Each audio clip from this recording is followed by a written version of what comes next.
তোমার ঘেন্না করতো না। মনিকা, মনিকা, মনিকা, মনিকা, কি হয়েছে? কি ষাঁড়ের মতো চেঁচাচ্ছ কেন? সকাল সকাল ভগবান কি গলায় একটু মধু দেয়নি নাকি? এক কাপ চা পাইনি ঘুম থেকে ওঠার পর। তুমি কি আশা করো যে আমি একেবারে আটি বর্মনের মতো বলবো মনিকা ও মাই ডার্লিং? হ্যাঁ, কোথায় ছিল এতক্ষণ? আমার দুধওয়ালার সঙ্গে একটু দরকার ছিল, তাই কথা বলছিলাম। সাথে বলে লোকে মেয়ে ছেলের বুদ্ধি। মানে? হ্যাঁ, কোথায় 6 মাসের বাড়ি ভাড়া বাকি, দেবুদার সাথে গিয়ে গল্প করবে, তা নয় দুধওয়ালার সাথে গল্প করছে। তোমার লজ্জা করে না? তুমি স্বামী হয়ে স্ত্রীকে এখন বাড়িওয়ালার কাছে পাঠাচ্ছ? তোমার নিজের মুরদ নেই? তুমি 6 মাসের ভাড়া বাকি রেখেছো, এখন তুমি আমাকে দেবুদার কাছে গল্প করতে পাঠাবে? তোমার লজ্জা করছে না?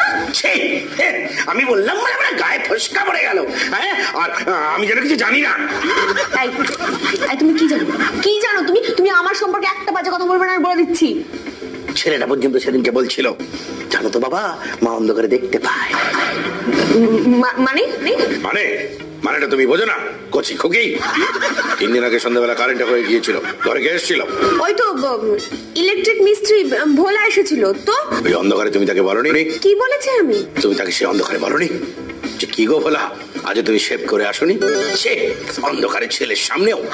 শোনো, মুখ সামলে কথা বলে দিচ্ছি, তাহলে জেনে রাখো, আজকে আমিও আজকে আমার রাধুনিকে ছাড়িয়ে দিয়েছি। হ্যাঁ, ছাড়িয়ে দিয়েছো? কেন, ওকে ছাড়াতে গেলে? আসলে ঠিক চাল চলনটা আমার ভালো লাগছিল না ওর, তাই। না, তাই বলে ছাড়িয়ে দিতে গেলে কেন? একটা সুযোগ তো পেতে পারতো মেয়েটা। আহা, না দিতাম তো, সুযোগ তো আমি দিতাম, ওকে আমি সুযোগ দিতেই পারতাম, কিন্তু আমি ঠিক তোমাকে সুযোগ দিতে চাইনি, জানো তো। কি একটা রাধুনিকে নিয়ে তুমি আমার সন্দেহ করো? এত ছোট তোমার মন?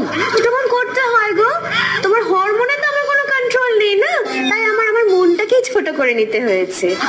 কিছু মনে করো না, তোমার সাথে মুখ লাগাতে আমার ঘেন্না করছে। হ্যাঁ, এখন তো ঘেন্না করবে, এখন আমার মুখে মুখ লাগাতে ঘেন্না করবে, কিন্তু বিয়ের আগে আমি তো তোমার মনিকা ডার্লিং ছিলাম সোনা, তখন কিন্তু আমাকে লাগাতে তোমার ঘেন্না করতো না। এখন আমি বুঝতে পারিনি, তাই ছেলে বুঝবে কি করে বলো? ভালোবাসা তো অন্ধ, তাই না? হ্যাঁ, আর এই বিয়েটা হচ্ছে চোখের ভুল অপারেশন। কি বললে? 7টা বছর ধরে তুমি আমার হাড় মাস জ্বালিয়ে খেয়েছো, আর এখন তোমার কাছে বিয়েটা ভুল, তাই না? আমি কালকেই বাপের বাড়ি চলে যাব। জয় মা দুর্গা, পথে যেন কোনো বাধা না পায়। মা, কার নাম করলে? বলছিলাম যে বাপের বাড়িতে গিয়ে তুমি কি করবে?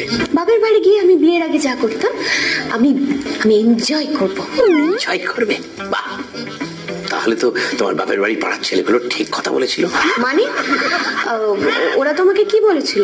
ওই প্রথমবার জামাই ষষ্ঠীতে গিয়ে শ্বশুর বাড়িতে থেকে থেকে বোর হয়ে যাচ্ছি, তাই ভাবলাম সন্ধ্যেবেলাটা একটু হাঁটতে বের, একটু ঘোরাঘুরি করি।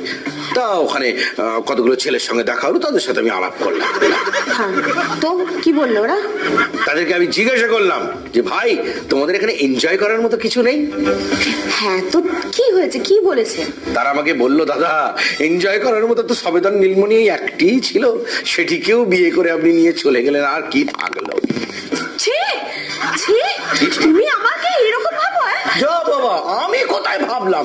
ভাবলো তো তোমার পাড়ার ছেলেরা, আমাকে কেন দোষ দিচ্ছ? বেশ, এই শোনো, এই রইলো তোমার সংসার।